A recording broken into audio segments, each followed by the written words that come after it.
Hello, everyone, and welcome to My Feelings, My Voice. This is the third episode of the series.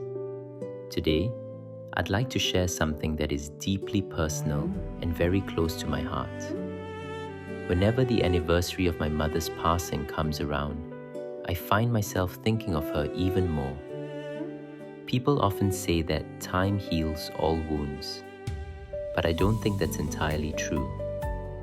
Time doesn't make us forget the people we deeply love.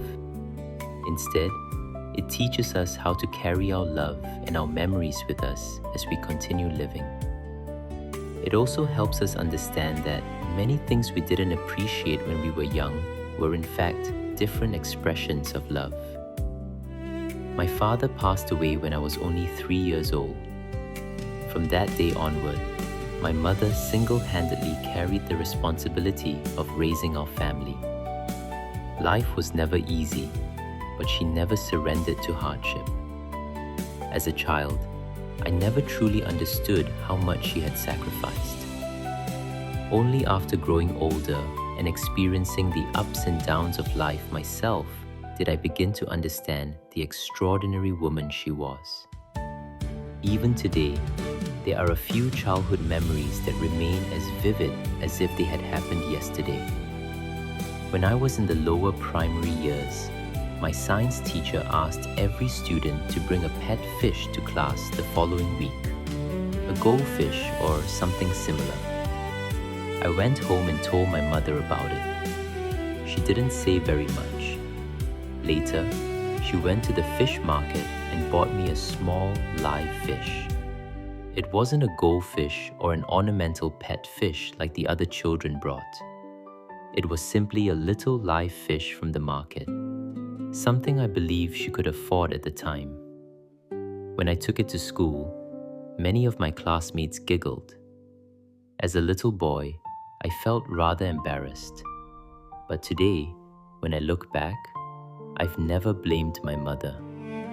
I know she simply wanted me to have something to bring to school, just like everyone else. She gave me the very best she could. In those days, our family simply couldn't afford a beautiful ornamental fish. Yet she made sure I wouldn't arrive empty-handed. It took me many years to understand that this, too, was love. There is another memory that has stayed with me throughout my life. During my primary school days, every recess, while my classmates queued at the school canteen to buy their food, my mother would personally prepare a hot meal and bring it to school for me.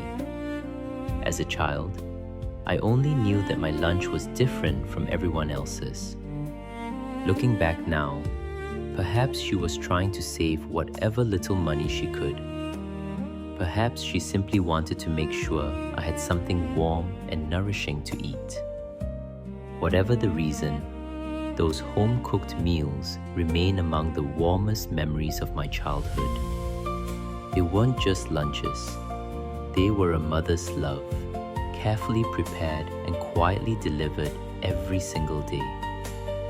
The third memory took place during my secondary school years.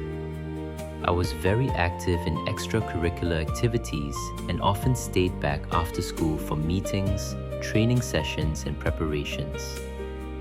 One day, I arrived home several hours later than usual. My mother was furious. She thought I wasn't taking my studies seriously. She believed I had been playing after school. In her anger, she threw my school bag from the balcony of our third-floor flat.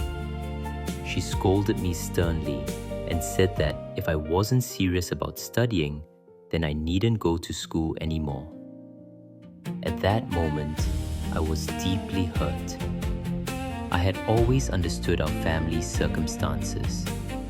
I had always worked hard, both academically and in extracurricular activities. I consistently achieved good results and had never given my mother reason to worry about my studies. So at that time, I felt misunderstood. That scene has never left my memory. But something remarkable happened as I grew older. after I entered university, I began to see that day very differently. My mother wasn't acting out of a lack of love. She was acting out of deep concern. She knew our family didn't have wealth or privilege. She knew we had very few resources to rely on. She also knew that education was probably the most important path available to change my future. She wanted me to stay focused. She wanted me to treasure every opportunity.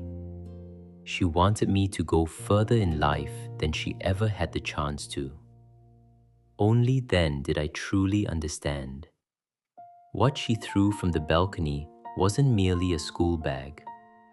She was trying to impress upon me a lesson that has stayed with me ever since. No one else can work hard on your behalf. If you want a better future, you must earn it yourself. That lesson has guided me throughout my career. Whenever I faced difficulties, whenever I encountered challenges, whenever I felt like giving up, I remembered my mother. I remembered the way she faced life's hardships without ever giving in. And I remembered the values she left behind. Working hard doesn't always guarantee success, but without effort, success will never come. Looking back on my life today, I know that whatever I have achieved is not simply because I was fortunate. It is because I was blessed with an extraordinary mother. She did not leave me material wealth. Instead, she gave me treasures that will last a lifetime. She taught me kindness. She taught me responsibility. She taught me resilience. Most importantly, she taught me never to surrender to life's difficulties. Over the years, I have come to love writing, composing songs, and creating videos that share hope, encouragement, and inspiration with others. Perhaps all of this began with my mother. Because of her, I became the person I am today. And because of her, I feel called to pass that love on to others. That is why I wrote a Chinese song entitled 因为有您, because of you. This song is my humble tribute to my mother. At the same time, it is dedicated to every mother who has quietly loved, sacrificed, and devoted herself to her family without expecting anything in return. If your mother is still with you, treasure every moment you have together. A simple hug, a word of thanks, a small act of kindness. Don't wait until it's too late. And if your mother has already left this world, don't think that she is truly gone, because genuine love does not end when life ends. It lives on in our memories, in our character, in the choices we make, and in the love we continue to give to others. Mum, thank you. Because of you, I learned courage. Because of you, I learned perseverance. Because of you, I became the person I am today. And because of you, I will continue to pass your love on to others. Thank you for listening. I'm Jie Wei.